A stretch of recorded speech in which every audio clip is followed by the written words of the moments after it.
Hello, and welcome to another episode of the Tejano Traveler. I'm your host, Wally, and today we are learning some Texas history. Some of my favorite history is the South Texas ranching history, which we will take a look at.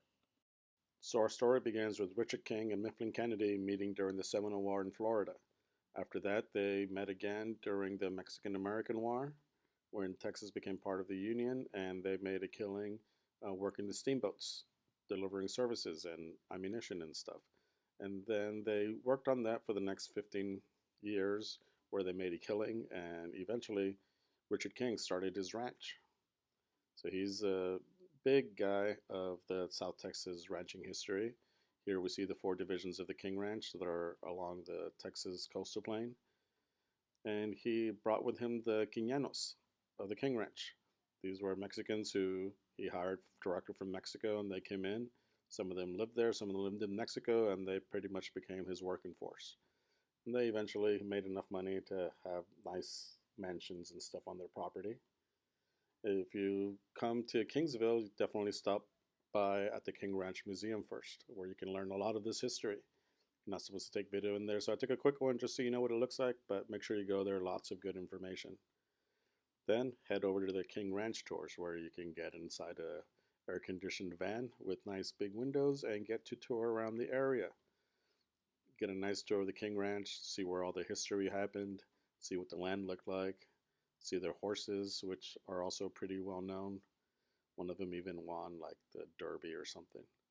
And then you see the cattle. I expected to see a lot more cattle when I was on this tour, but they're just sort of scattered around, hiding underneath the trees. It is kind of hot for them out there. But it's a pretty good, informative tour. And you get to see all the cattle, and I love their deep red color, which we'll get to in just a moment. But you get to see some of the old carriage houses and some of the old stables on this tour. It's very informative, and you get to drive by the big house. Look at that nice ranch style house.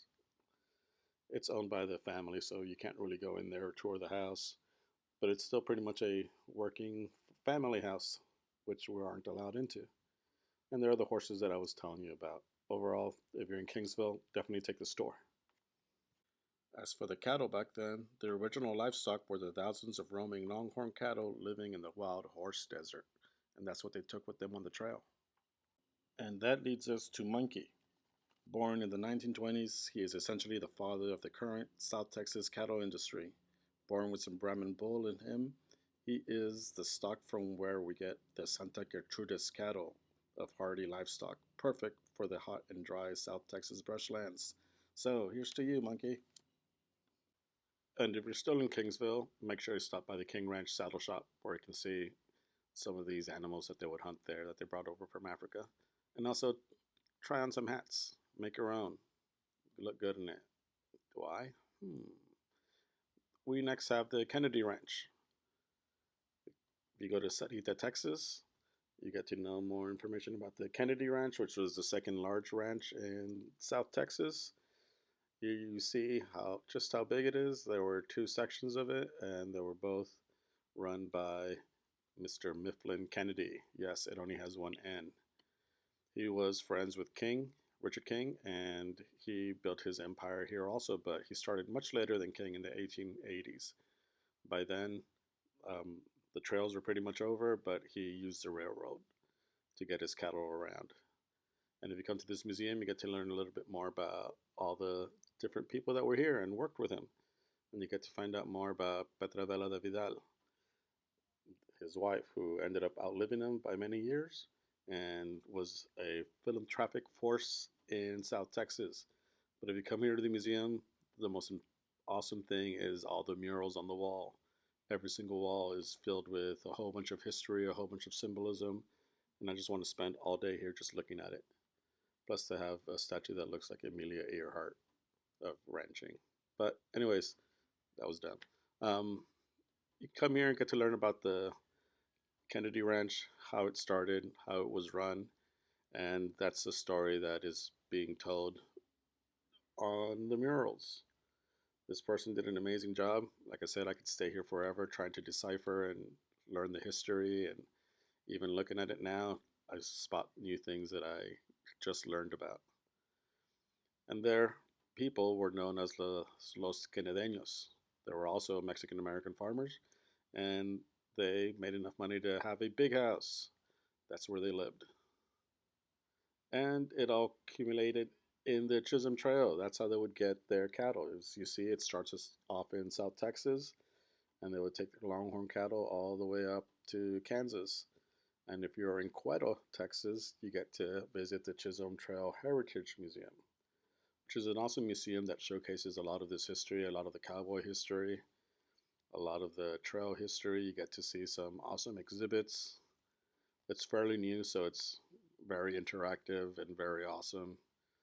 I didn't even know it was there. I thought it was like some tiny little museum, but then I went in there and it's like a pretty cool 2 floors of information. And they don't just focus on Anglo cowboys, they also have Mexican American cowboys, African American cowboys, and this awesome chuck wagon. I just want to eat from it. Another important factor during all these South Texas ranching was the religion. The Oblates of South Texas were an important force during this. They came during the 1850s. They were known as the Cavalry of Christ because they would make their rounds around on horses. And some famous priests were El Santo Padre Pedrito from France, who did a lot for the community, as well as Juan de la Costa, who was also from France. So the French had a lot of influence here, and Padre Pierre Parasat. Now these priests would pretty much roam from place to place and preach and do baptisms and everything. And one of their stopping points between Roma and Brownsville was La Lomita Chapel. This historic chapel is still there in Mission, Texas. You can go and visit it. It's pretty well maintained. It's pretty well kept, but it plays an important part in the history of South Texas. You know, not every tiny little ranch could have its own church, so the priests would pretty much have a circuit that they would travel on horse, and they would baptize and marry people and do confirmations and communions and everything. Some examples of some of the churches that they built were the ones in San Ignacio and in Roma. The one in San Ignacio even has a little plate on it, which is pretty cool. Which brings us to health and folk belief. Now, there were no hospitals back then. The closest hospital would have been Corpus Christi, so you relied a lot on folk healers. And one of the most famous ones was Don Pedrito Jaramillo. He came from somewhere in Mexico, arrived in South Texas, and after a series of visions decided that he was going to heal the people. Now, he did not use miracle cures as people usually think, but he did use some folk remedies, using herbs, teas, soils, muds, those kind of things. And he actually healed a lot of people, so he became a legend. And after his death, in Falfurrias, Texas, they put up a shrine for him. You can still go there, see a lot of his work. People leave flowers, people leave mementos, people leave letters for him still. He's considered a folk saint, and he was important to the South Texas people because you could not afford to go all the way to Corpus Christi and go to the hospital to a doctor, so these traveling medicine men would pretty much take care of you. And he was beloved and he was revered, and I'm glad that they have a shrine for him here. He's my favorite folk saint. Now, another part of the South Texas ranching was in music. Now, it had its beginnings on the French and German polkas that they would play in northern Mexico, and that eventually led to what we know as conjunto music or Tejano music. Once the Mexican Americans got a hold of it, they used the button accordion and the bajo sexto and created their own music. Here we see some of the masters of that. Narciso Martinez and my dad's favorite, Tony de la Rosa from the Kennedy Ranch in Sarita, Texas. He is a legend. I love him. And in honor of him, I did a little dance on the street in Sarita named after him for my dad, who's passed away. Aww.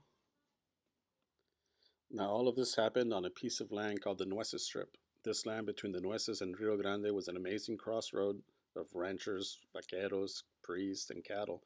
It was Texan American and Mexican. Then you throw in renowned bandit, outlaw, and revolutionary Juan Cortina, and it becomes an even more amazing place where a lot of history happened. But more on him on another video. Anyways, I hope you've been enjoying these videos. Hope you've been enjoying all the cattle ranching history, and make sure to leave a comment, like, and subscribe. Thanks for watching. Bye-bye.